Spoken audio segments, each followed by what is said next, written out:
During this webinar, we'll have an opportunity to develop an awareness of understanding of themes from the research findings. We'll have an opportunity to learn from Calgary Catholic as well as from Bonnie in terms of her experience as a researcher.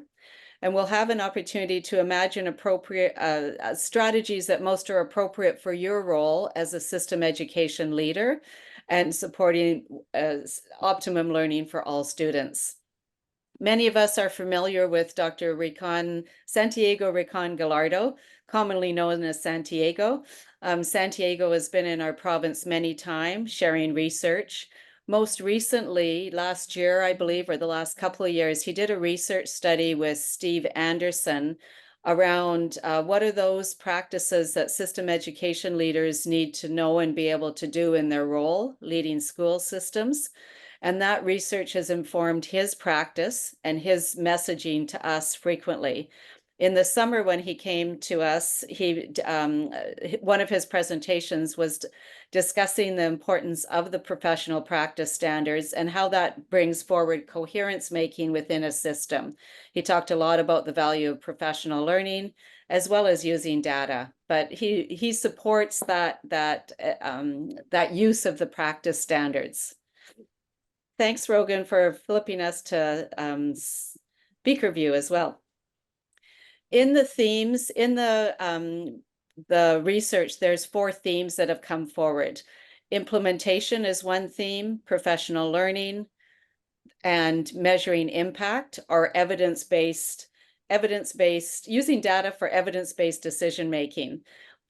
Another theme that's come forward that came through in the literature for the TQS, the LQS, and the SLQS is that all educators are looking forward to learning more about supporting Indigenous learning.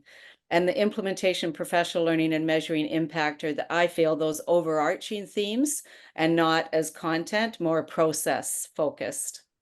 To design these webinars, we developed 4 guiding questions, and the 2 questions that are in white in bold are those questions that we're going to discuss this during this presentation. And how are your system professional learning plans coherent with both the professional practice standards and school authority goals to ensure optimum learning for all students? And what impacts are evident from the implementation of the professional practice standards, and how do you know? Again, a summary of Santiago's work is in a current learning guide that's on the CAS website. If you go to the resource library on our website, you'll see you can Google for or search for learning guides, and I'll send that information to you if I haven't already. And the synopsis of the professional learning report is also there as well as a learning guide. Calgary Catholic School District has been a leader in many areas over the years with Brian's leadership as well as others. With Brian's leadership, I know a strong focus of professional learning has occurred, vision making has occurred, strong visionary leadership. And Brian, I'll turn it over to you to introduce yourself further, as well as Helmut. And we're thrilled that you're willing to share this presentation today. Well, good morning, and thank you, Val. Welcome, everyone. And I want to begin by acknowledging that we are gathering on Treaty 7 territory, is where Helmut and I are located. And I think many of you are not only here in Alberta, but we know Val is on treaty land in BC. And so very beautiful land that we're gathered on today. And you'll see by this slide here, the heart in our school district. We believe in the heart of Jesus. We are a Catholic school district. We have 63,000 students in our board. So we're the largest Catholic district, the 3rd largest board in Alberta. And it's with great pleasure today that I have an opportunity to co-present with Helmut Kaiser, as well as Dr. Bonnie Stelmach, who we'll hear from a little bit later. But this is a picture of Helmut and me. We had the honor and privilege of presenting in Oxford, England about 10 years ago. And we did a presentation there about the Canadian context of education. And it was a very professional presentation. We hope that it's a little different than this presentation that we did. This was a winter walk day here in Calgary Catholic. And so we had lots of fun where we have themes and get out and emphasizing wellness in our district. And this was Crazy Hat Day. So just imagine walking around downtown Calgary as a large group of employees. We have just under 6,000 employees in the Calgary Catholic School District that support 117 schools in our district. Helmut, is there anything that you'd like to add? No, Brian, I'm glad I was with you with your crazy hat on that day, because we got some interesting looks as we walked along the Bow River in downtown Calgary. So it was a fun day. Right on. So I'm the Chief Superintendent at Calgary Catholic, and Helmut Kaiser, as Val mentioned, he's the Director of Learning Services, and in his portfolio, he looks after our curriculum team as well as new curriculum implementation. He's also looked after in the past ELL learners as well as Indigenous education, you name it. Helmut has been involved and has presented frequently at CAS and other functions. So it's great that we have an opportunity to share and highlight what Calgary Catholic has been doing when it comes to the SLQS and LQS. So some rules for engagement, not necessarily rules, but some guidelines for today. Like, we are a pretty small group. And once again, we thank you for being with us. At any time, just raise your hand, interrupt, ask a question. Let us know if we're going too fast or too slow. And feel free to use that chat, type some things in, and we will monitor it. And we promise that we'll get back to you. There will be some breakout rooms near the end of our presentation, and we will have some check-ins along the way. And so those check-ins will be important just to get some feedback to know if we're on the right track or not. So as Val mentioned, we've structured today's presentation to touch upon some of the competencies connected to the SLQS as well as others connected to the LQS. And so in the whole area of visionary leadership, the ones that we want to target are number 3, under visionary leadership, a superintendent engages with the school community in implementing a vision of a preferred future for student success based on common values and beliefs. And in particular, we are focusing on A and B, on those indicators. And so a vision which is informed by research on effective learning, teaching, and leadership, and B, promoting innovation and continuous improvement by building structures and developing strategies to support staff and professional collaboration. And through this presentation, we will be diving deeper into some ways that we operationalize these competencies.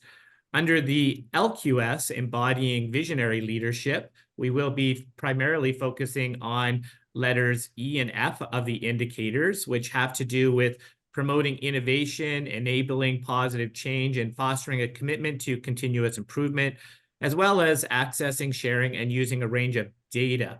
And I think our presentation today is really going to touch upon what we do here in Calgary Catholic and how we use data to inform our decision-making. So as we talk about visionary leadership, I want to share with you our mission and our vision. And so if the very best were to happen in Calgary Catholic, because we are a Catholic jurisdiction, all of our students would know Jesus and they would realize their full potential. So we have students who are IB, as well as we have students that have severe needs and are in congregated programs. And we want, no matter what program you're in, if you're in the regular program or one of our congregated programs, we want you to realize your full potential, whatever that is. And so that's our vision. But our mission is, what's our mission? And I have a son who was in the military. He's a veteran now, and he was in the military for 5 years. And, military individuals, they're given missions to carry out so that a vision can be achieved. So if we're trying to get peace in, Russia, Ukraine area, we may have to carry out several missions to take over particular towns or areas so that we can achieve that vision of peace. And so similarly in a school district, if our vision is for all students to know Christ and realize their full potential, well, how are we going to get there? We're going to get there if we live and we learn in our Catholic faith. And so you'll see here that the two are connected, and I'm really passionate about vision and mission statements. And I'm always looking and analyzing what other organizations say their vision is or their mission, because I truly believe it has to be one that people buy into. It has to be one that people also can remember and articulate. And when I became the chief superintendent here in Calgary Catholic, I inherited a vision and mission that was it was beautiful, but it was really long. And in fact, part of my initial research when I was out in the field and talking to our leaders, I asked them if they could share with me what our mission and vision was. And they had trouble because it was so long. Like we were trying to achieve so many things. And so now we start all of our meetings by reviewing our mission, we review our vision, and this slide is incorporated into all of our staff meetings that we have at various levels within Calgary Catholic. And then from our mission and vision comes our board priorities. And so in Calgary Catholic, we have 4 board priorities: student successes, faith formation, wellness, and Indigenous education. And all of these things are connected, whether it be the TQS, the SLQS, and for me, the superintendent leadership quality standards, the leadership quality standards, or the teacher quality standards. And so these are our board priorities that we are working with this year. And we are at the point in the school year where I'm working with the board right now to tweak and fine tune it as we prepare for the next school year. But you can see things are nicely color coded. And that even goes even to this lapel pin that we wear in our school district. You can see it has a cross and a heart on it, but the colors are connected back to our board priorities. And so we're always instilling these graphics and visuals in the work that we do to bring them forward. So it's not just one document, a 3-year plan that sits on the corner of your desk, but it's embedded in all of our meetings and all of our work. And you'll see examples of that through this meeting today. So when we go into the other 2 points of today's presentation, which would be a focus on modeling a commitment to professional learning from the SLQS and leading a learning community from the LQS, I've also highlighted on the screen the important areas that we will be touching upon today. And I think that the one, rather than me reading it to you, the one I really want to focus on is under leading a learning community number 4. You'll see that indicator C says developing a shared responsibility for the success of all students. And I'm a big believer that any professional growth or learning opportunity, like we're in the business of shaping the minds of students. And so you're going to hear today how, it's important that we talk about students in this presentation. Like if we're not talking about students in this presentation, it's kind of like Apple having a big meeting and they're not talking about computers or their iPhones. So you will hear us talk about our students here in Calgary Catholic as we go forward. So today's presentation is all about diving a little bit deeper into some research that happened here in the province of Alberta. And many of you may have been part of this research, but it's a 4-year longitudinal study that was Dr. Sharon Friesen and a wonderful team of professors that represent various universities across Alberta. And we're so lucky to have Dr. Bonnie with us, co-presenting with us this morning. But you can see that this research touched the hearts, minds, and souls of teachers, leaders, and superintendents. And in Calgary Catholic, we were really proud to be part of it. We know that there was just over 1,200 teachers that were part of the study. And here in Calgary Catholic, we had 140 teachers represented. There were 371 leaders. And in Calgary Catholic, we had 32 leaders.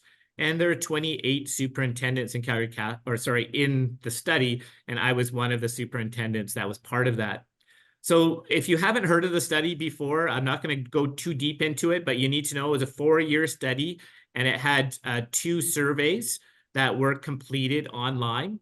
And so the first one really, it used a Likert scale. And so you'll see it right there. And it was to describe the implementation and advancement of the standards. And so people responded by looking at the different competency indicators and where they felt if they were not yet there or they had no awareness of it, if they were in the early adoption or initiating stage, if they were enacting or adapting, so that midway point, or if they had embedded it into their practice. And then ultimately, we want people to extend or to scale it up and to really know everything about that particular competency indicator. So here are some of the results from Calgary Catholic. So in year 4, it was discovered under competency number 3, embodying visionary leadership, that if you look at the average on this, our overall average was 3.89. And so that's pretty good, because once again, when you look at that 5-point Likert scale, Calgary Catholic is in the enacting phase. So we're like right in the middle there. So that's not too bad. We still have work to be done. But when you break down all of the separate components of competency 3, you'll notice, and you look at the numbers, the averages that are listed off to the side. So the very first one, I communicate an education philosophy that is student-centered, based on sound principles of effective teaching and leadership. 4.09, like that's great. Like that's shows clearly that we're in the embedding stage for that one. We have that clear philosophy, so we're moving forward. Like I'm really proud of that result. And the next one, we're sitting at 4.31. But as we go down to the final one, number 6, the final indicator, I use a range of data to determine progress towards achieving goals. You can see that this one here was a bit waning, and we're sitting at 3.44. And so, okay, that raises some eyebrows for us. And as a chief superintendent, it's really important that I work with my team, and Helmut's a big part of it. And when we see this, okay, what are we going to do about it now? Like we could simply just take the report. Here's a report sitting on my desk. So you just, yeah, okay, do nothing about it, or we can do something about it. And so here is today's story about what we did to help improve our leaders using a range of data to determine progress towards achieving goals. So why is data important? So the purpose of data is to make decisions, not to affirm them. I think in the past, we use data, and sometimes we still use data to affirm things, but I think going forward, the future of education, and this actual quote comes right from a report called, I'm not sure if people have seen this or not. So this is Future Design School, and it is the report for 24-25, so the future of education. And in here, they break it down into 2 key areas. And the 2 key areas are middle-level leadership development, as well as actioning data for school success.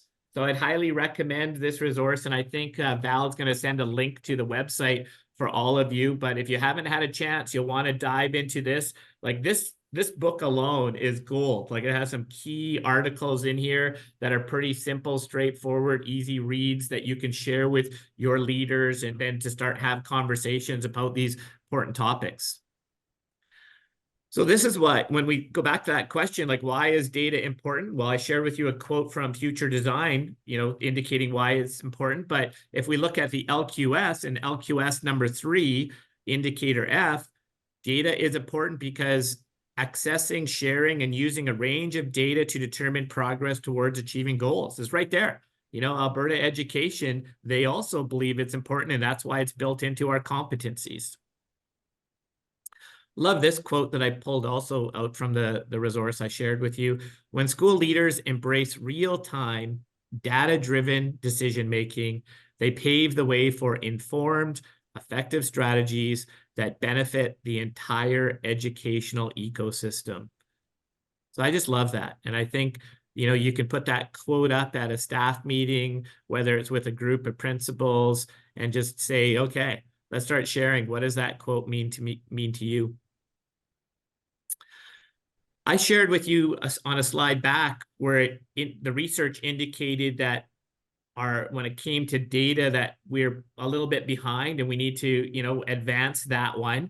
When we look at where we are with competency 4, leading a learning community, we were great, sitting at an overall average of 4.05. And I'm sharing this with you because we're so proud of indicator number 3. I cultivate a culture of high expectations for all students and staff. And we're sitting at 4.25. So we're almost at that, on that Likert scale, we're approaching 5, which is fantastic. And when I turn it over to Helmut, he's going to share a story about the data that we collect around assessment and how we have high expectations in our school district for assessment and reassessment strategies. We won't be going too deep into our Alberta education assurance results, but I can just share with you that Calgary Catholic has a long history of achieving above provincial standards when it comes to our graduation rates, PATs, diplomas, and I truly believe it's because of the hard work in our in our system, and it's important to highlight that Calgary Catholic as a metro board, we're the only metro in Alberta that's centrally organized. Centrally organized. So we have a learning services team of consultants and individuals that support our schools, versus in a site-based system, as you all know, you may not have access to all of these external resources. But when it comes to things like diploma exams, PATs, we have a team of people that can do analyses of these things, organize meetings at schools or group of schools and bring them together. And that's all about this indicator number 3. I also highlighted in orange there, I create collaborative learning opportunities for other leaders, teachers, and support staff. And, you know, we're doing fairly well, 3.84 as our average. And once again, Helmut will talk a little bit about some of those learning opportunities that we have for our leaders. Okay, so my part is coming to an end. So we're going to have a check-in here in a second. So I just highlighted how we create these collaborative learning opportunities, and we were sitting at 3.84. So that's almost, you know, we're approaching this whole embedding. Overall, remember we were sitting at 4.05 when it came to leading a learning community. So hurrah, we've embedded that. You know, we're sitting at the embedding stage. So I'm going to pause here and let's open it up. And people, do you have any questions or comments about what you've heard so far? And if you don't have a question or comment about the presentation, then I would ask you just to think about this question. How are you creating learning opportunities for your leaders? Any takers? I'll jump in, Brian, just to get to warm up the crowd, so to speak. As a chief superintendent, your analysis of the data that you receive from the research community is enhanced because you received that report from Sharon Friesen and her team. Is there, you know, in a couple of sentence summary, what other data do you look at so that as your team members go forward with various strategies, you know that the strategy is having an impact? Because I can see clearly you're using this data to see if the work is having an impact as you go forward. What other information do you look at?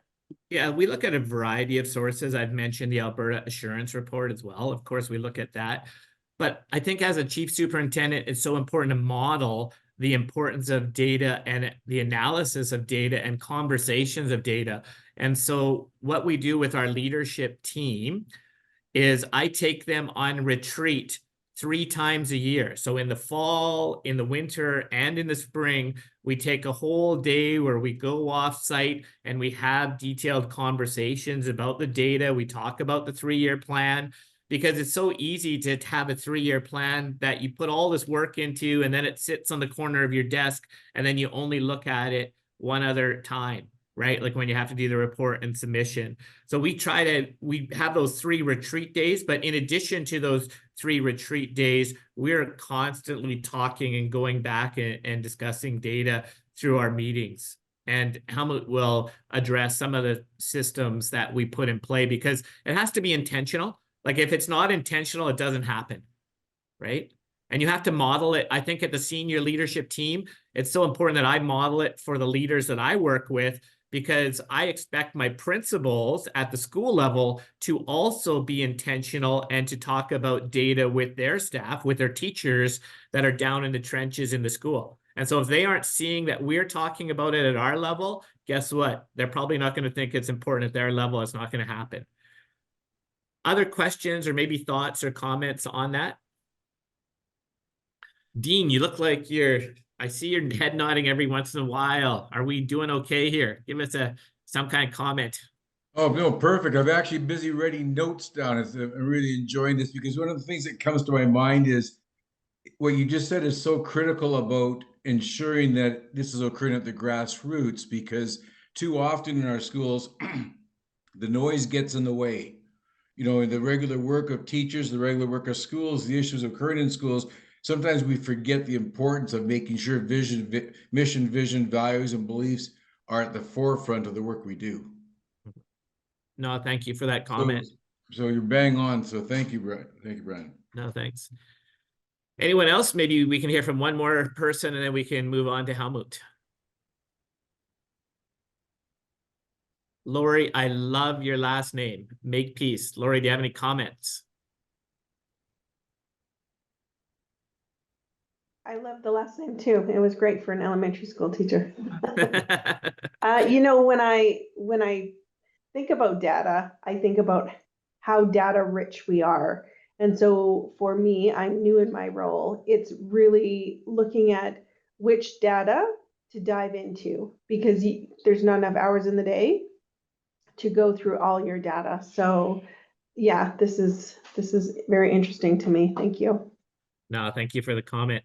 So without any further ado, let's turn it over to Director Helmut Kaiser. Thanks, Brian. Lori, that's a great segue into how you're right, there's so much data out there, and it's really important that we look at the type of data that we want to delve a little bit deeper into. One of the ways we do that, of course, is based on our, from Calgary Catholic's perspective, is based on our board priorities. And as you see here, our example of data use focuses on student assessments. And specifically today, I'm going to touch upon those three focal points that we have in our board priority of student success. As Brian had mentioned, this visual is shared out with all our staff so that they're aware of what our board priorities are and what our focal points are. And another thing you'll notice is we were very intentional, thanks to Brian's leadership, that we have only 2 or 3 focal points under each priority, so that for our leaders and our staff, it's very easy for them to remember what those focal points are, and they can concentrate on those. So go to the next one, Brian. So here we go. We've got lots of data that we can take a look at, and we can delve into. Some of the data people might think, the Alberta education, the assurance measures, our exam reports on literacy and numeracy data, our PAT and diploma reports. You know, some of that you might think it's for compliance. We were given that data, we've got to do something with it. We also have to remember that that data is for that continuous improvement cycle as well. We're given that data on an annual basis. We're allowed to take a look at the data and look at trends over 3 or 5 years, so that we can see if there's improvement happening. And if that improvement is not happening, we have to adjust our strategies from a system perspective in order to be able to improve our results. Brian alluded to the fact that we do have wonderful graduation rates for our high school students. As a Metro board, where, as you can see, our 3-year high school completion rates are much higher than the province. And the 5-year completion rates are also higher than the province. So we're very, very happy about that. Today, I'm going to worry less about the Alberta education data and look at data, as we say, data for improvement. And I'd like to thank Dr. Stelmach for providing some of that language for us. I'll try to tie in some of the language she will be presenting a little later on. So how do we use data for improvement to maximize our students' success? So it's important that as a system, we have a plan. And Brian alluded to our 3-year plan. And our 3-year plan has many, many different strategies and goals we would like to meet. Specifically for this presentation, I'm focusing on our assessment data.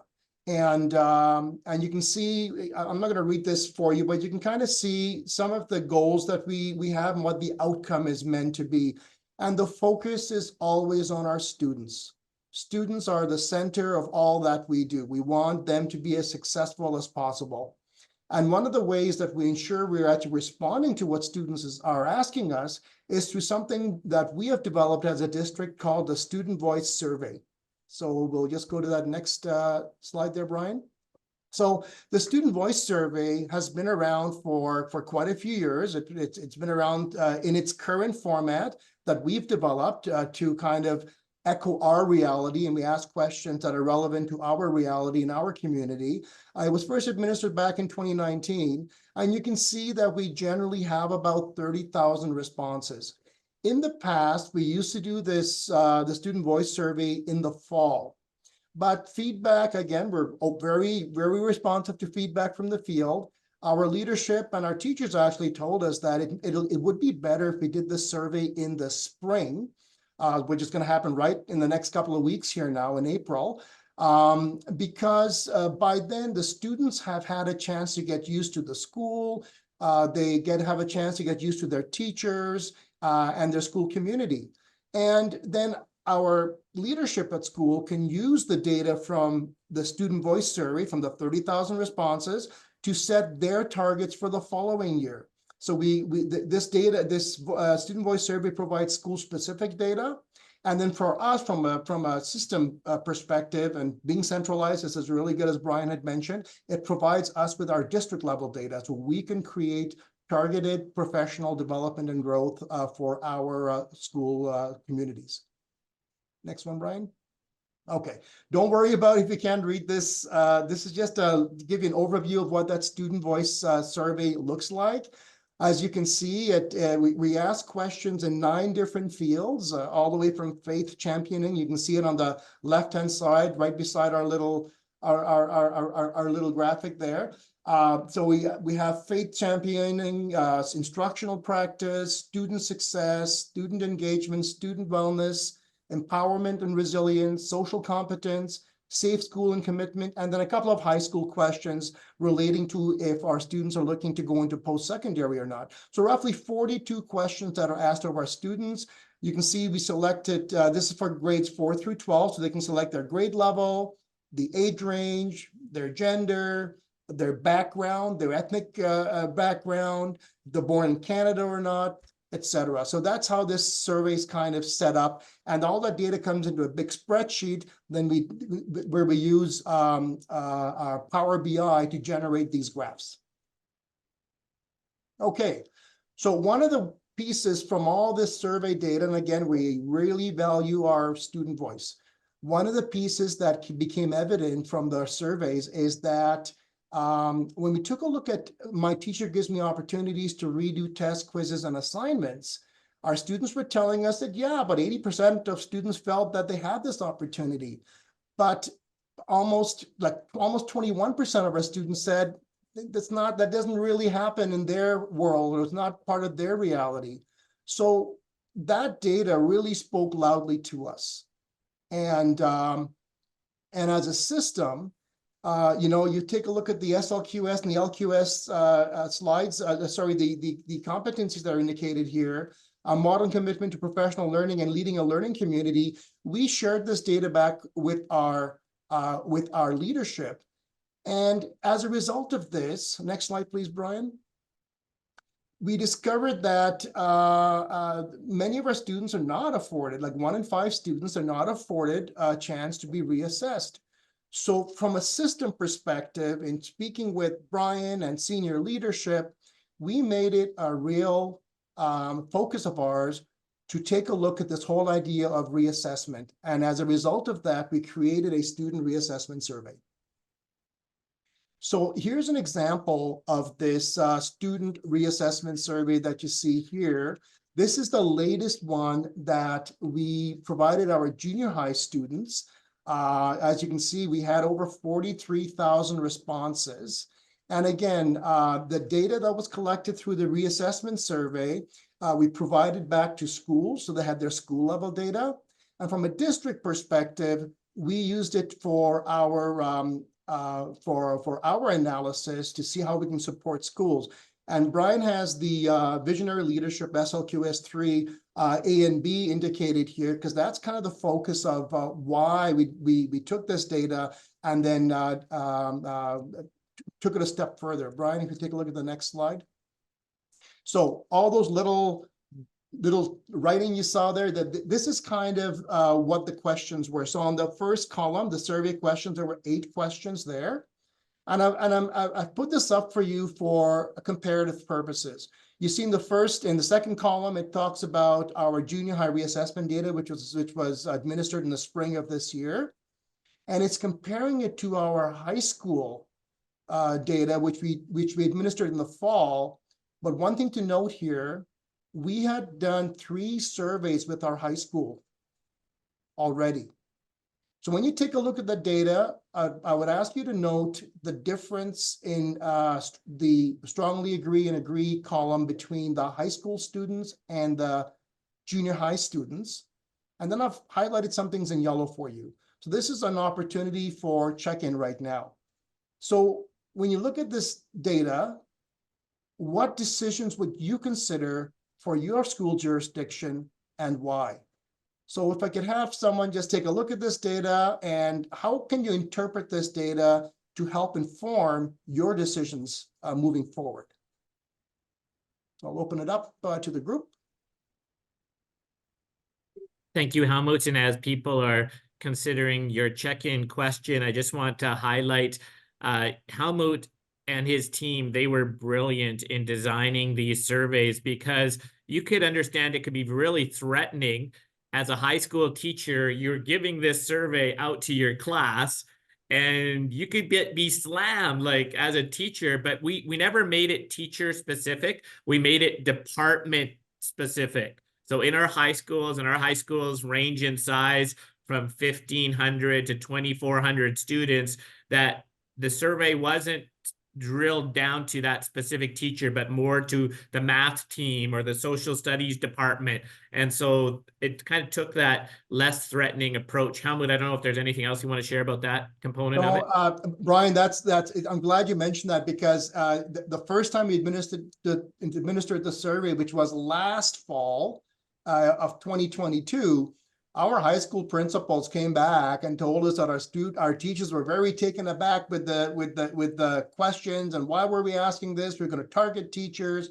Well, that always gives us the opportunity to have that shared vision and that shared ownership in order to move student learning forward. And we assured them that this data is not meant to be punitive in nature in any way.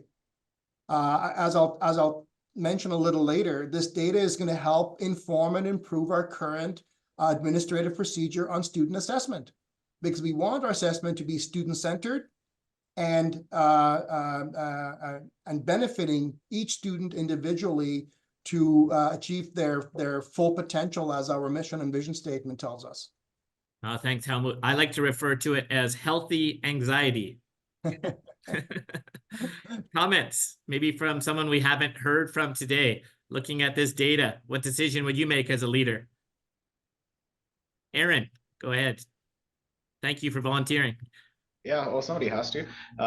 So I would consider the relationship between junior and senior high numbers, and think about how that's articulating the understanding that students have from junior high to senior high, and consider having our senior high departments working with their feeder junior highs to show the sorts of things that they're doing in terms of reassessment, so that the junior high teachers and departments might have a model of what their students are going into in high school, and see if that has any impact on the data. No, great point. Thank you for sharing. Anyone else? Lori, make peace. I just love saying that. I would love to see cohort data. So you said this started in 2022. So those junior high kids who may now be in high school, just to see if there's just more of an awareness as to what reassessment is, what, the fact that, maybe they do get to reassess, but they're just not as aware of what the teacher is doing than they may be in high school. So that's something that I would be. Yeah, Lori, thanks for that. So just to be clear, the senior high data relates back to last year. The junior highs, this is the first time the junior highs have actually had the reassessment survey. And that's probably why you see, a 12% difference, roughly 10 to 12% difference between an understanding of what reassessment is for senior high students versus our junior high students, which for me is wonderful, because it means that the teachers are speaking to students more about reassessment and how reassessment is part of the assessment journey and a part of the assessment cycle. At the senior high level, because we've had 3 surveys now, our teachers are making it more and more a culture of their daily classroom. So this is a great example of how we speak to our leadership, this whole idea about embodying visionary leadership, LQS 3, and how those principles then speak to their department heads, and how the department heads speak to teachers, and it trickles down to students. But this is a wonderful example of how you use data to impact optimal student learning. Thank you, Helmut. If I could just yeah. add to build upon that, I think someone had mentioned earlier, like there's just a plethora of data out there. Like you could be buried in all of this data. I believe some of the best data that a school jurisdiction and a chief superintendent can utilize comes from the students, like comes right from the product that we're trying to build, right? And trying to help shape their mind. And so when we look at this data and looking right at the middle of the chart there and considering this question, I am given a variety of ways to demonstrate my learning when I reassess. Well, isn't it interesting that both at junior high and at high school, keeping in mind that high school has done this survey now for three times, and junior high and high school are the same. For me as a leader and Helmut, we look at that and we say, we need to do more work, more professional learning with our staff to help them understand that reassessment doesn't mean give them the same test and have them redo it. But there's other ways to understand if they know the outcome. And that's one of the big changes that we're trying to instill in this system, is to help people know that not every kid needs to take that multiple choice test, right? And we know there's some practicalities with large class sizes, etc., but we're really trying to push the envelope and to let teachers know that it's okay to do different things. And this is all about, we talk about differentiated instruction, well, differentiated assessment, which is all part of that, right? But people, I think there's still some lag happening there where our teachers still need some more support. Dean, go ahead and comment. Yeah, I found that data very, very interesting when I look at it, and I'm wondering that last one you made a point about the demonstrate by learning when I reassess and talk about oral interviews. You know, it's interesting. We look at some of the elementary schools and we see that it's just the way we do business around here in the classrooms, is that assessment is part of the whole pedagogy of, you know, from beginning to end of instruction phase, whereas in other cases it's not. So it's really interesting. I'm wondering how much that piece there is involved in terms of teacher lack of understanding in assessment practice, in terms of the fact that too often, you know, we use assessment as a discipline tool. In some cases, you weren't paying attention, so what? You know, and this is the outcome. So it's really interesting, but I'm actually I really am surprised about the differential in scoring between junior high and high school, because my own tendency would lean towards junior high would have more flexibility, more opportunity. So this is very, very interesting. What a great data set to be able to begin to inform assessment practices in schools. And to inform our decision making, right? And that's what this is all about, is using data to improve the system and to link back to the competencies. I think, folks, for the sake of time, we should continue on the journey. Yep. And so I'll quickly wrap up here, Brian, with my slides here. So, you know, it's well and good. We have this data. We're getting all this data. We're getting all this input. Our students are telling us, you know, kind of, this is our reality. How are you going to help us out? Well, what we've done is we've created an assessment guidelines committee, and this committee's been around since about 2016, actually. New this year, we've also created some communities of practice around assessment. And this speaks to the whole idea of how we use data and that whole idea of shared ownership as part of that continuous improvement cycle. I've borrowed that graphic from our CAS website here. So our assessment guidelines committee is made up of 60 plus teachers, consultants, administrators, shared ownership. Then we've created from the Assessment Guidelines Committee 6 communities of practice, and you can see the various communities that we've set up there. And they discuss best practice. They take a look at the data. They come up with strategies on how we should message these strategies out to our schools, because it's teachers telling us how teachers are going to be receptive to that data and to the messaging. So it's really iterative in that sense, because it gives us that feedback that we need in order to impact the teacher and then the students at the classroom level. Finally, I've created a principal committee of 5 principals who are reviewing all this data, and those principals are updating our administrative procedure on assessment. So we take a look at the data from our student voice surveys. We certainly take a look at our PAT and our diploma data. We use all of that to better inform that our administrative procedure and assessment is aligned to what students are telling us. It's what's their reality and what their need is in the classroom. One of the ways that we get this information out from the Assessment Guidelines Committee is through our Assessment Guidelines EPD site. Now, this is an internal site, and we created this site, and it is curated resources based on research, based on strategies and information that our consultants have created, as well as some that our teachers have created on best practice. And this allows our staff to access this information. If you click on the little reassessment hero, you get the next slide, Brian. And this is just an example. Do's and don'ts of reassessment. So again, from a system perspective, this is our take on what you should do in a classroom and what you should avoid in a classroom. So it's very intentional, and it's from a systems level that we are letting our teachers know that this is what our expectations are. And once we've created that updated administrative procedure, that expectation becomes more solidified. And I have to let you know that our principals have asked for an administrative procedure on assessment/reassessment so that they can actually use that to support their work in schools with their teachers. Thanks, Brian. Here's an example of that whole shared ownership. This is a picture of our high school's Principals Council and how we lead a learning community. At each one of our meetings, we have one of the LQSs that's put up on the screen. We put the LQS up on assessment practices, student-centered assessment practices under leading a learning community. And our principals have an opportunity to discuss that at the principal level, provide us with their feedback from the front lines, so to speak, from the trenches. And it allows that communication and that collaboration to happen as to what best practice should look like. At these meetings, we have Brian comes as our honored guest quite often.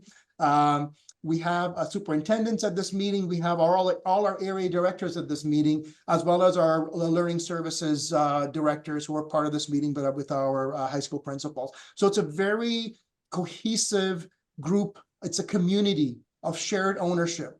And it's meant to be a non-threatening environment where everyone can share their ideas and learn from each other to move student learning forward. Thank you so much, Helmut. And folks, it goes back to when we talk about all of the competencies, whether it be the SLQS or LQS or the TQS, these are pretty extensive documents. And so how do you operationalize these things? How do you make it a reality so it's not just a document sitting on the shelf? And so one of the things that we do, and here I have in my suit jacket, we designed in-house in Calgary Catholic, we've taken all of the competencies and it folds open like this, comes together as a little booklet. And in the booklet, like, it has a nice little title page there, as you see on the screen. And then it also has the board priorities here. So as a little constant visual reminder, but then it unfolds. And as it unfolds, it's really a checklist, as you see on the screen here. And this is all about generative dialogue. And we, in Calgary Catholic, we entered a relationship with the University of Lethbridge and Dr. Carmen Momberket, as well as Dr. Pamela Adams. And they've been working with our school district for the last, I think, 3 or 4 years now.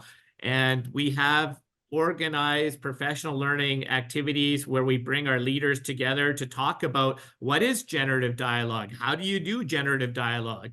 And the biggest thing here about generative dialogue is you as a leader should be speaking 20% of the time, and the person, like your junior leader that you're working with, should be speaking 80% of the time. Now, I know Helmut and I are not modeling that today, but this is a little different forum for that, right? But that's what generative conversations are all about. And also on this document, we've given on the back of the document. And by the way, we're going to share this out with you. I have two for you. I have the LQS document as well as the TQS, right? And the TQS we use for professional growth. They use it for their professional growth plans to have their generative dialogue around their growth and what they're doing for their growth. So you'll receive both of these, and feel free to modify, adapt, and use at your will. I think it's the PDF version that we'll be sending you, but if you need the modifiable version, we could also find that. I'm sure I don't have it. I'm sure Helmut or someone on our team has it, because we designed this tool in-house as well, but we definitely are open to sharing, and feel free to use. And this comes from, you know, Aaron Skredding's land of Lethbridge, way down there, right, with the doctors at U of L. So thank you to them. So as I wrap up Helmut and my part, I'm really looking forward to Dr. Stelmach here. To summarize, in Calgary Catholic, we're continually looking at ways to operationalize the standards and the examples that some other things that we never really talked about today, but we do have in all of our schools, like TQS posters, so that in our staff rooms, as reminders to our teachers, like, this is why you exist. Like, you have your job. We expect you to embrace, you know, the TQS, and it clearly describes your role. At the beginning of the year, whether it's working with our leaders or leaders working with teachers, we bring attention to the standards. We provide them out at the opening meetings. And then I shared with you the generative conversation tool. And Helmut also shared how we intentionally build into meetings conversations about the competencies. So I would recommend that if you were part of the 4-year study, then you would have received the report just like I did. And if you go in there and have a look at, you know, what areas were you a little bit behind in, you may want to then start to have those conversations with your leaders, because it's only through these conversations that you're going to move the needle and get more to that embedded phase where we would all like to be when it comes to the competencies here in Alberta. And so with that, I want to thank Val for the opportunity. Thank Helmut for being a wonderful co-presenter with me. And I think with that, I'll turn it back now over to Val. Thanks an awful lot, Brian. I really appreciate everything that you and Helmut have shared. The story of practice around how you've made use of data to move the needle, so to speak, has been mentioned, and to guide the practice of your school leaders, who in turn will focus on their work with teachers, is really fantastic. I really appreciate how you've connected it to the practice standards. I believe overarching your message is around the importance of making use of the practice standards and guiding practice to build that coherence around your mission and vision. So thank you very, very much. I did put the PDF of the documents that you shared, Brian, in the chat, so everyone has that right now. And if you or Helmut share the Word document, I'd gladly share that out when we wrap up. Thank you very much again for sharing. We're going to adjust our webinar a little bit and let Bonnie get into some sharing right away in terms of her perspective as a researcher involved with this 4-year longitudinal study.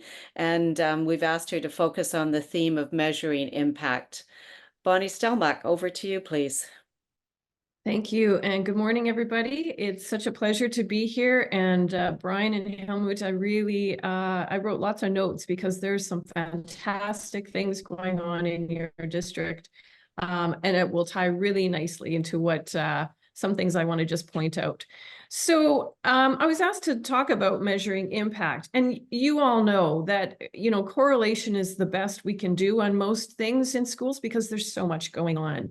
But I was part of a study previous to the professional practice standards that involved most of the same people. So Carmen and Pam, and it was the late Dr. Jim Brandon, who was the principal investigator of that. Sharon Friesen was part of it as well. And we were asked to review the teacher growth supervision and evaluation policy. Overwhelmingly, one of the findings was that the professional growth plans were perfunctory exercises at best. It was quite surprising and alarming, I think, to us to learn that teachers, and Brian, you talked about it, it can't be something that sits on a desk. They would write these documents because they were told to, and then next year they'd pull them out, change the date, and submit them again. Now, there were exceptions to this, of course, but that was something that caught everybody's attention. So fast forward, you can advance the slide, please, Rogan. Or can I do it? Well, maybe I can do it. Oh yeah, I can do it. When we did the professional practice standards study, one of our findings from both the survey data and the qualitative data based on the case studies, and that's where I had a role to play. I participated in interviews and focus groups for one of the cases. We found that because of the implementation of the professional practice standards in 2019, it had a real live place in the work of teachers, school, and system leaders. So it became something that teachers used for their professional growth plan development, as well as, you know, the reflections on their progress towards their goals. Now, because there's a leadership quality standard, that was also a tool that people used to create leadership goals at the school level. And then at the system level, we heard about things like this has become our conceptual framework for designing questions for our hiring processes, for designing tools for supervision of teachers and evaluation of teachers. And Brian and Helmut gave excellent examples of how this is being used, including the principal gatherings, the regular principal meetings. It sets the tone. It's the focal point. It's the anchor. So that's a very different picture than what we saw with the review of the teacher growth evaluation supervision policy. The other thing, and one thing I want to point out from here is supervision. What we found in that 2018 study was that supervision was either poorly executed or misunderstood. And when we asked about supervision, people automatically went to evaluation. And like, well, it doesn't happen anymore because, you know, I've got a continuing contract and, you know, it's all good, right? Permanent certificate, and that's the end of the story. And that's not the definition of supervision. And we see a change to that. And that's because there is a framework for it. So when we talk about using data or using research that's embedded there in the professional practice standards, it's empirical data, as Brian and Helmut talked about. That's one aspect of it. But there's also an analytical aspect. And that is, how do you frame the decisions that you want to make? So conceptual framing is what has emerged from the professional practice standards, because the TQS and its 6 competencies and the LQS and its 9 and et cetera, that gives people hooks to hang things on so that you aren't just speaking from intuition or experience. All those matter, but you have a coordinated, systematic approach to creating data tools, as we've heard about, how to use the data tools, and how to ensure that our system supports whatever our goal is around data. So when I think data, I think not just the empirical data, I think the conceptual findings that emerge as well. And so I wanted to point out something that we used as a conceptual framework in the study itself, particularly around the qualitative data that we collected. This is an implementation driver, and there are many. It's just one example. This is by Sims and Melcher. And if you look at the triangle, there are 2 key drivers. Competency is what we've discussed already today. You know, are our teachers prepared to implement that 5th competency around applying foundational knowledges of Indigenous communities? We need to do professional learning on that. Are our school leaders prepared to collect and use data? We need to create some competencies around that. So whatever you're implementing, and this can be used for implementing any kind of initiative, what do people need in terms of skills and competencies so that they can successfully go forward with putting it into place? But I want to draw your attention to the right side, because this is where system leaders come into play. You can see leadership as a foundation of all of this, because it's up to school and system leaders to do that solve the technical problems and the adaptive problems. You know, the easy ones that are the technical ones. And, you know, teacher retires, you need to hire. But the adaptive problems are those where there's so many perspectives on what the problem definition actually is that you need to do a lot of work. So that's your role. And when you talked about the student voice survey, I can see there's adaptive problems existing there, right? How are teachers feeling about it? Are they intimidated, or do they understand what your goal is in implementing this kind of a survey? Do the students understand the purpose of it? Because you don't want them using this as, you know, retaliation, because sometimes that can happen with evaluation kind of things. So that's all part of leadership's role in adaptive problems. But the drivers on the organization side have to do with, are you creating a regulatory environment that's hospitable to implementation? So, and Brian and Helmut talked about this a lot. It's examples like the EPD site. There is something established from the system level that we do this. Here's your little pocket card to pull out that has everything you need to know in a one easy, convenient place. That's a key kind of tool for teachers to know that the system supports this. We don't just tell you you have to do this, we support you. And so it's looking at the whole environment. So the system drivers are those regulations, the procedures, everything, like how professional learning is organized, what happens after professional learning in terms of expectations. The facilitative administration is about changing roles or structures so that you can support teachers and school leaders to make this work happen. And then the data, the decision support data system is one that I want to talk about a little bit, because that's been the focus here today. And I really enjoyed the conversation there. So there's, you know, the finding we found is there has been movement. I have to say, being involved in AC gave me, you know, a pretty broad landscape to understand how data is used in this province. AC was kind of painful at the start, because setting goals and collecting data is just something we weren't used to. I mean, today in 2024, it's a part of our common discourse.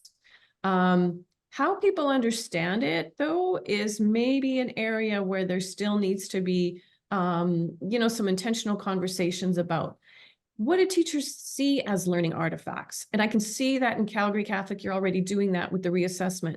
Reassessment doesn't mean give the same test again, right? Like you said. It means, is there an alternative way that they could articulate their learning on a particular concept? And that's kind of an area that is evolving. I would say in general, if I had to make a sweeping claim, and caveat it's sweeping, the province, everybody is sort of at the, you know, moving towards the embedding stage. There's still some pretty standard, I don't know, interpretations of what data is, even assessment, right? And maybe you are finding that in Calgary Catholic. But so from the literature, it made me go to this notion of a data culture. Whoops, sorry. So in the organization drivers, the decision support data system talks about fidelity data versus outcome data. Fidelity data is, am I implementing this thing correctly? So am I implementing the professional practice standards correctly? And if you ask people, you know, early on in the studies, oh yeah, I'm doing it. I got my growth plans. We're using it in meetings. We're using it to hire. All of those kind of things are great. But that's not enough. That's not the end of the story. Outcome data is what Brian and Helmut were talking about. What difference is it making to student learning? Optimum student learning is the goal that is central, and it's the anchor point for all of the practice standards. And so that's the area that we found needs more work. People are very comfortable to say, yeah, I went to professional learning, so it must be making a difference. How do you know, right? Are you actually making a concentrated effort to attend to that? And then there's also collecting data versus using data. And I don't need to say much more about that, because Brian and Helmut did a fantastic example of how they are doing that. You know, having data just for the sake of you saying, yeah, we collected data is pointless and a waste of people's time. You have to actually make some structures available. So, and your communities of practice on your data use, that's fantastic. That's way beyond, you know, enacting. To me, that's embedding. Right? And then there's also compliance versus improvement. Are you making teachers collect data? Are you making them do this student survey, student voice survey because, you know, the superintendent says it must be done? Or are they fully engaged in the conversation about what the value of this is going to be and what it's going to be used for? Because you're right, when you said teachers could be intimidated, or even if it's a healthy anxiety, I do agree with that.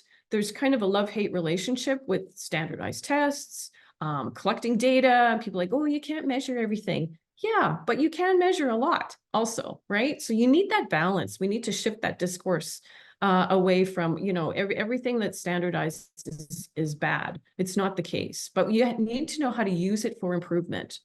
And then, do teachers have agency over this? So, you know, are teachers invited to participate in the creation of your data collection tools? Because this is going to give them ownership over it. And it's also going to capture their voice in terms of, this would be useful for me to know. And then you move them towards using the data as well. And of course, with data cultures, there's always the question of, are you all in this together? And it's one thing to say that.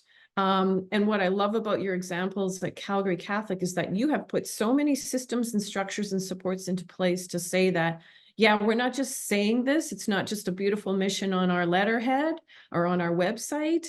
It's actually our vision. It's who we are, rather than blaming. And let's face it, there are some complex contexts out there that teachers are working within. We know ATA just published their report on aggression in the classroom. But how do we help teachers move from, well, there's nothing I can do. What do you expect me to do? You know, these kids don't do that. They don't show up. The parents this, the blah, blah, blah, right? How do you get them to change the questions from that? Not disregarding the fact that they deal with a lot of complex situations, but saying, okay, despite that, in spite of that, we are going to focus on how we can share these questions together. So that's hopefully something that ties a lot of what Brian and Helmut have already said together. And thank you for the opportunity.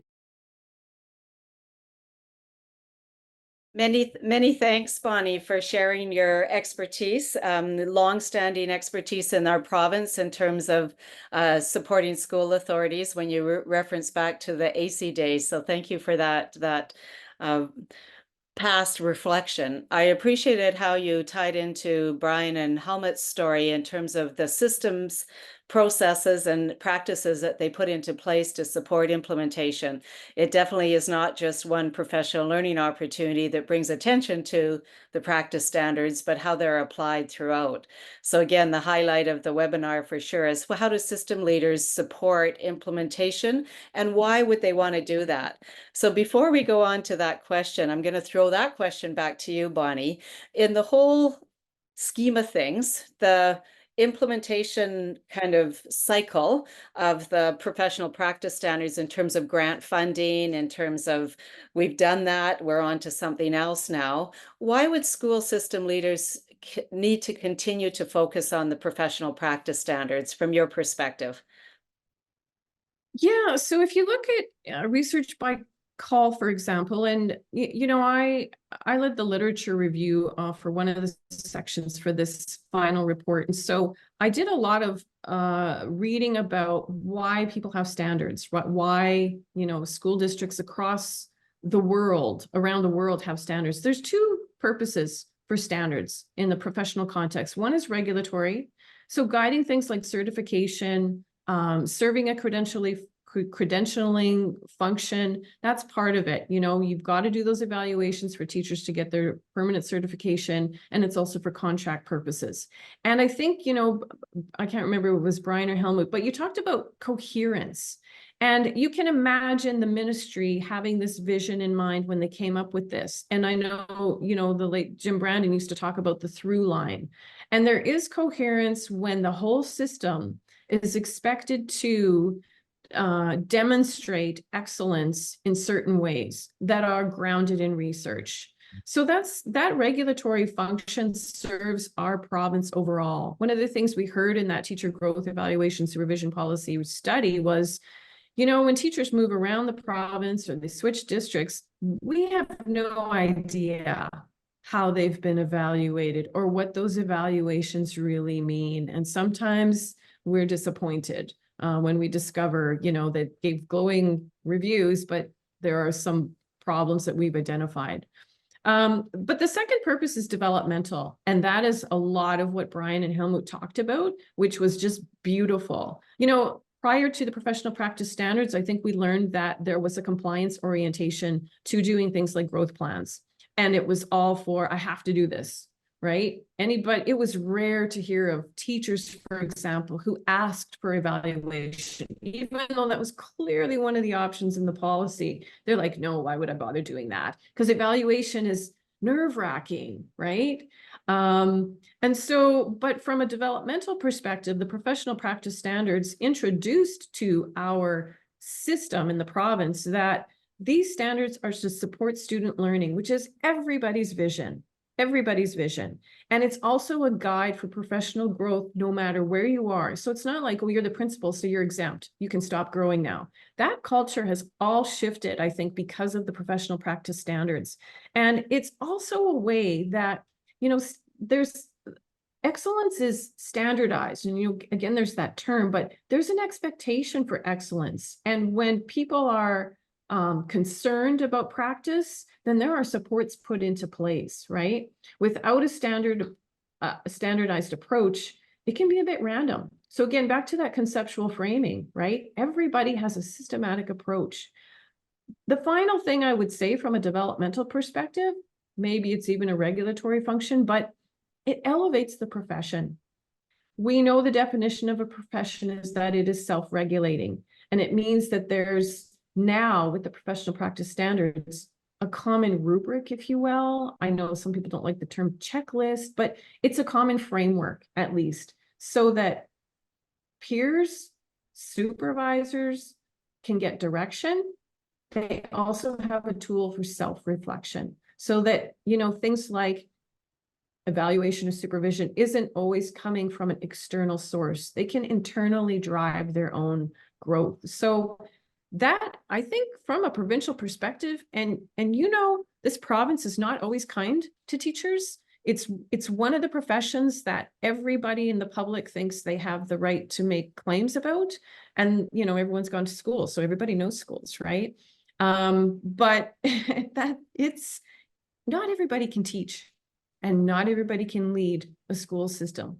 So I think it does a lot to put the teaching profession on a higher standing. Thank you, Bonnie. That's fantastic. I really appreciate the time and the expertise that you have and your final reflection question. Given the wealth of information that Brian and Helmut and Bonnie have shared, we won't go into our breakout rooms now. We're coming to a conclusion of our session. So just to adapt a little bit, the guiding questions that we framed for some of this work focused on these two questions. One, the professional learning, and one, the impacts of implementation of the professional practice standards. I'd just like to flip to a little bit of a summary that we did from the last session. Whoops, I guess it didn't get shared because it's a little bit further down on the, if you scan this into the Jamboard, there's a summary. If I can flip really quickly, Rogan, to a slide. Anyways, from the very first webinar, the slide that just there, yes, that one. Sorry, right here, thank you. Oops, sorry about that. Anyways, what we did from the first webinar is we summarized the content that delegates were able to give us in response to those same questions. And in the response from the question related to the how do you measure impact, I'd just like to read to you what folks said and see if there's any reflections that could come from anybody, just as a final word of statement or final statement around what we learned today. So when people were asked the question, what impacts are evident from the implementation of the professional practice standards, I cleverly asked ChatGPT to summarize the input, But then more importantly, I asked ChatGPT to say, given this input in this summary, what advice would you have for system education leaders? And I'd like to read that to you now. And if a few people would react to it, that would be ideal. And just as a way to summarize today's session. So based on the insights shared, system education leaders should prioritize instructional leadership by investing in the development and skills and practices of school leaders. They should also encourage consistent language and communication across all levels of the system based on the practice standards. Aligning supervision and evaluation practices directly with professional standards fosters coherence. Identification of impact indicators is supportive of knowing if your implementation efforts are occurring and having an impact on practice and system coherence. Building coherence among different district roles and responsibilities ensures alignment and effectiveness. By focusing on these areas, system education leaders can enhance the implementation of professional practice standards, supporting teacher and leader practice, and ultimately improving outcomes for students. Is there any reflection there, Julie? I won't call on you, but maybe I will, in relation to Brian's and Bonnie's stories that resonate with you in terms of that guiding question? Thanks for putting me on the spot, Val.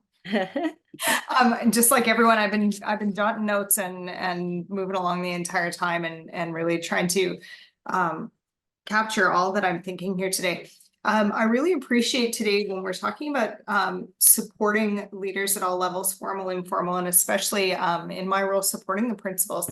When we talk about prioritizing instructional leadership by investing in the development and skills, one thing that really resonated with me again is just pulling in the data piece, do the leaders have necessary skill and understanding of how they're leveraging data? But what's extra exciting, and I've kind of been thinking this whole time, is Sheldon Germain, I think, is still on our meet here. Yeah, just scrolling through. Sheldon Germain is new to our school division as our superintendent of schools, and just in January. So we've really had an opportunity to reinvest in how we're supporting instructional leaders, and also to reinvest in, and they're not separate, but what data are we using? How are we using data? And it's been exciting because Sheldon has been saying things like, okay, so we have this. Julie, how's our team been using that?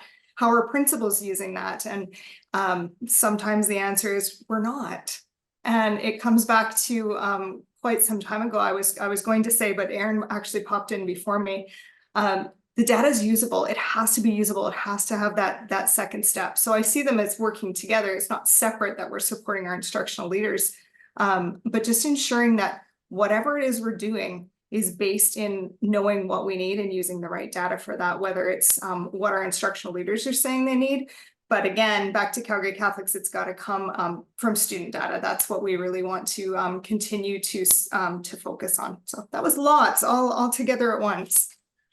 Thank you very much. I can see the connection from this summary from our last session to Brian and Helmut's story and Bonnie's sharing. Would anybody else be willing to share just as we wrap up today's webinar?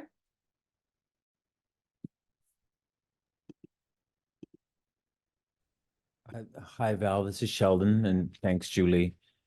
The one struggle that I'm still trying to wrap my head around is that whole piece, and I think Calgary Catholic has done a really good job of developing the questions, because if the questions aren't developed with an end in mind, you ask the questions and then the data becomes unusable. So I think there's an amazing tool there that Calgary Catholic has developed, and we're just kind of diving into that. How do we frame the when and what we ask, and then use the data in a consumable way to create action throughout the district. So it's been very valuable. So thank you for all presenters.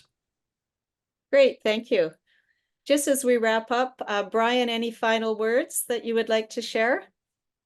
Well, I want to thank everyone for being such a good audience. I want to especially thank Val and Rogan for their leadership in supporting the presentation today. And with the little tool that we shared with you, I want to end with a quote that is found on the tool, and it comes from the College of Alberta School Superintendents from the Leadership Framework. And the quote goes like this: "The purpose of educational leadership is to ensure quality learning experiences, every student, every day, no exceptions." And I think that's a nice way to end our time today, but thank you so much, everybody. Thank you very much. Bonnie, any final words?